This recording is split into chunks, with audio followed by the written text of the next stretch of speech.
Assalamualaikum warahmatullahi wabarakatuh. Innal hamdalillah nahmaduhu wa nasta'inuhu wa nastaghfiruh wa na'udzu billahi min syururi anfusina wa min sayyiati a'malina. May yahdihillahu fala mudilla lahu wa may yudlil fala hadiyalah. Asyhadu an la ilaha illallah wa asyhadu anna Muhammadan abduhu wa rasuluh. Allahumma salli wa sallim ala nabiyyina Muhammadin wa ala alihi wa ashabihi wa man tabi'ahum bi ihsanin ila yaumiddin. Bapak sekalian, mari kita bersyukur kepada Allah atas seluruh nikmat yang telah dilimpahkan kepada kita. Alhamdulillah, dengan izin Allah dan karunia Allah Subhanahu wa taala, kita bisa bertemu kembali pada malam hari ini dalam mengikuti kajian rutin di Masjid Nurul Hikmah. Salawat serta salam mudah-mudahan selalu tercurahkan kepada Nabi Muhammad sallallahu alaihi wasallam, kepada keluarganya, para sahabatnya, juga mudah-mudahan kepada kita semua. Kita akan lanjutkan kajian tauhid. Sekarang kita akan menjelaskan tentang akidah dan urgensi daripada akidah itu. Saya pernah jelaskan bahwa akidah itu secara bahasa artinya ikatan. Berasal dari kata-kata aqada ya'qidu, mengikat. Akidah itu artinya ikatan. Nah, itu secara bahasa.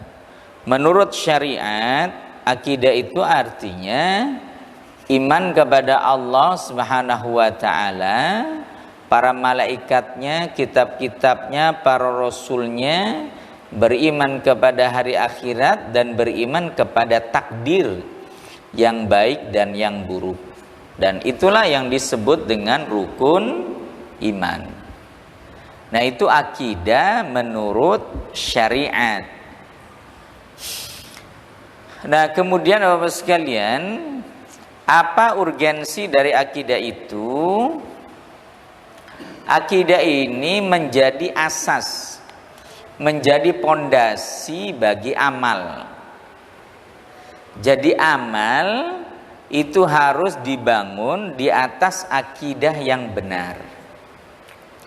Jadi kalau seseorang amalnya banyak tapi akidahnya rusak, maka amalnya tidak akan diterima oleh Allah Subhanahu wa taala. Ya, orang yang melakukan kemusyrikan dan yang dilakukan itu adalah syirik besar, maka dosanya tidak akan diampuni oleh Allah Subhanahu wa taala, dan di akhirat kelak dia akan masuk neraka dan kekal di dalamnya. Kalau sampai seseorang jatuh pada syirik besar. Allah Subhanahu wa taala berfirman dalam surat Al-Kahfi ayat 110, A'udzubillahi minasyaitonir rajim. Faman kana yarju liqa'a rabbih falya'mal 'amalan salihan wa la yusyrik bi'ibadati rabbih ahada. Maka barang siapa yang ingin berjumpa dengan Tuhannya, maka hendaklah dia beramal soleh dan tidak menyekutukan Tuhannya dalam beribadah kepadanya dengan siapapun. Jadi seseorang kalau ingin bertemu dengan Allah, ingin masuk surga, dia harus beramal soleh, dan amal soleh ini harus dibangun di atas akidah yang benar. Tauhidnya harus lurus, jangan sampai rusak. Lalu bagaimana kalau ada seseorang yang akidahnya rusak? Allah Subhanahu wa taala berfirman dalam surat Az-Zumar ayat 65. A'udzubillahi minasyaitonir rajim. Wa laqad uhiya ilaika wa ilal ladzina min qablika la in asyrakta la yahbatanna 'amaluka wa la takunanna minal khasirin. Dan sungguh telah diwahyukan kepadamu dan kepada orang-orang sebelummu, sungguh jika kamu melakukan kemusyrikan, sungguh akan terhapus seluruh amalmu dan sungguh kamu akan menjadi orang yang merugi. Ya, jadi jelas bahwa orang yang melakukan kemusyrikan dan itu adalah syirik besar, maka amalnya akan terhapus dan dosanya tidak akan diampuni oleh Allah Subhanahu wa taala. Ya, dosa syirik besar itu tidak akan diampuni oleh Allah Subhanahu wa taala. Dosa-dosa yang lain selain syirik besar Allah masih bisa mengampuni. Orang berzina, minum khamar, membunuh, main judi, itu dosa-dosa besar. Tapi yang penting akidahnya tidak rusak, Allah Subhanahu wa taala masih mengampuni dosanya. Nah, ini pentingnya akidah yang benar. Ya, jangan sampai kita jatuh pada kemusyrikan. Dalam Al-Qur'an surat An-Nisa ayat 48 Allah Subhanahu wa taala berfirman, a'udzubillahi minasyaitonir rajim. Innallaha la yaghfiru ay yushraka bihi wa yaghfiru ma duna dzalika liman yasha. Sesungguhnya Allah tidak akan mengampuni dosa syirik dan mengampuni dosa selain syirik bagi siapa saja yang dikehendakinya. Perhatikan ayat ini, Allah tidak akan mengampuni dosa syirik. Kalau sampai meninggal dunia, orang itu tidak sempat bertobat kepada Allah Subhanahu wa taala. Ya, tidak akan diampuni dosanya. Tapi dosa berzina, minum khamar, berjudi dan lain sebagainya, ya, dosa-dosa besar itu masih diampuni sekalipun orang itu tidak sempat bertobat. Allah bisa mengampuni dosa-dosanya. Ya, tapi syirik besar itu dosanya tidak akan diampuni oleh Allah Subhanahu wa taala. Maka berhati-hatilah kita dengan syirik besar. Kalau syirik kecil masih diampuni oleh Allah Subhanahu wa taala. Tapi kalau sudah masuk dalam kategori syirik besar, itu tidak akan diampuni oleh Allah Subhanahu wa taala. Nah, kemudian Bapak sekalian, dakwah tauhid atau akidah ini menjadi dakwah seluruh para rasul. Jadi seluruh para rasul, dakwah yang paling utama adalah mendakwahkan tauhid.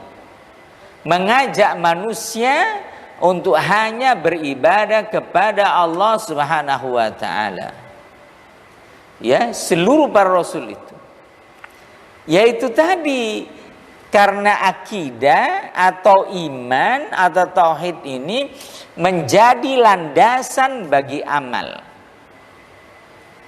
Jadi sebanyak apapun amal soleh seseorang, kalau akidahnya rusak, maka tidak akan diterima amalnya, terhapus seluruh amalnya. Sebesar apapun dosa seseorang, tapi akidahnya belum rusak, tauhidnya masih lurus, Allah bisa mengampuni dosa-dosanya. Dan dia masih ada kesempatan untuk masuk surga. Ya, dalam Al-Quran surat Al-Bayyinah ayat 6 itu jelas sekali itu. Allah Subhanahu wa taala berfirman, a'udzubillahi minasyaitonirrajim, innalladzina kafaru min ahlil kitabi wal musyrikina fi nari jahannam khalidina fiha ulaika hum syarrul bariyah. Sesungguhnya orang-orang kafir di antara orang musyrik dan ahlul kitab, mereka akan masuk neraka jahanam, kekal di dalamnya. Mereka adalah seburuk-buruk makhluk Innalladzina amanu wa amilus salihati ulaika hum khairul bariyah. Sesungguhnya orang-orang beriman dan beramal soleh, mereka adalah sebaik-baik makhluk. Ya, sebaik-baik makhluk. Jazauhum inda rabbihim jannatu adnin tajri min tahtihal anharu khalidina fiha abada. Nah, itu jelas ya. Sungguhnya orang-orang beriman, beramal soleh, mereka adalah sebaik-baik makhluk. Balasan bagi mereka adalah surga Aden yang mengalir di bawahnya sungai-sungai. Ya, itu jelas sekali.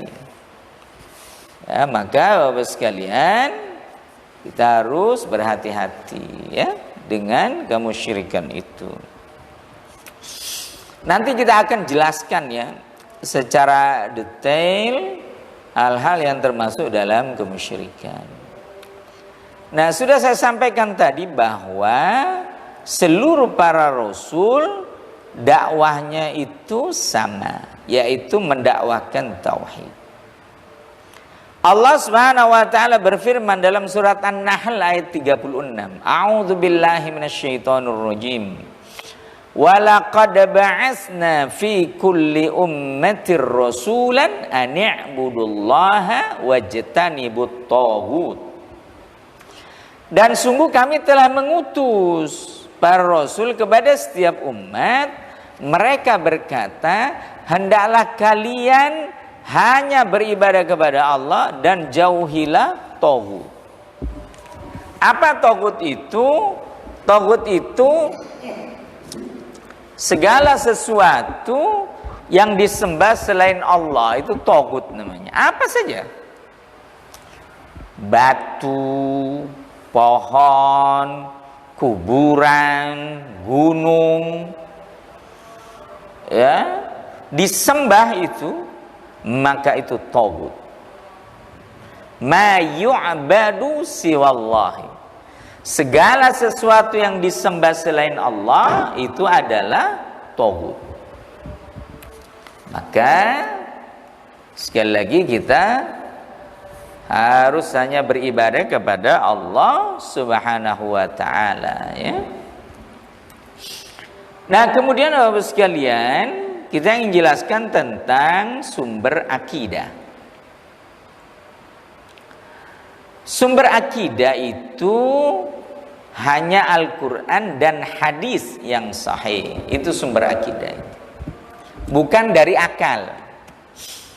Bukan dari berita-berita yang tidak benar.